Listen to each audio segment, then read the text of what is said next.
संत तुकाराम महाराजांच्या पालखी सोहळ्याचे उद्या बारामतीत आगमन होणार असल्याने शहरात मोठ्या प्रमाणावर तयारी सुरू आहे. अशातच मळद येथील कऱ्हा नदीत पोत्यांमधील चहा पावडर फेकण्यात आल्याची घटना समोर आल्याने परिसरात खळबळ उडाली आहे. मिळालेल्या माहितीनुसार बारामतीतील एका व्यापाऱ्याने किंवा दुकानदाराने पोतभर चहा पावडर कऱ्हा नदीत टाकल्याचे नागरिकांच्या निदर्शनास आले.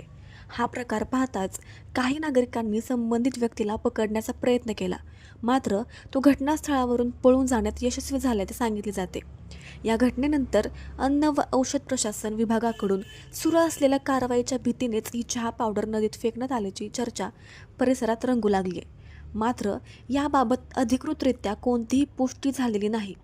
संबंधित चहा पावडर निकृष्ट दर्जाची होती का, कालबाह्य झाली होती का, किंवा इतर कोणते कारण होते, याबाबतही अद्याप स्पष्ट माहिती समोर आलेली नाहीये. दरम्यान पालखी सोहळ्याच्या पार्श्वभूमीवर अन्नपदार्थांच्या गुणवत्तेची तपासणी करण्याची FDA कडून विविध ठिकाणी तपासणी मोहीम सुरू असल्याची माहिती आहे. त्यामुळे या घटनेमागील नेमके कारण काय याचा शोध घेण्याची मागणी नागरिकांकडून होत आहे. या प्रकरणी संबंधित विभागाकडून चौकशी झाल्यानंतरच वस्तुस्थिती स्पष्ट होणार आहे.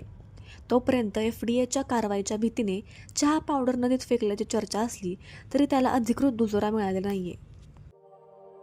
अशाच नवनवीन बातम्या पाहण्यासाठी बारामती वार्तापत्र चॅनलला लाईक करा, शेअर करा, सबस्क्राईब करा आणि बेल आयकॉन प्रेस करा.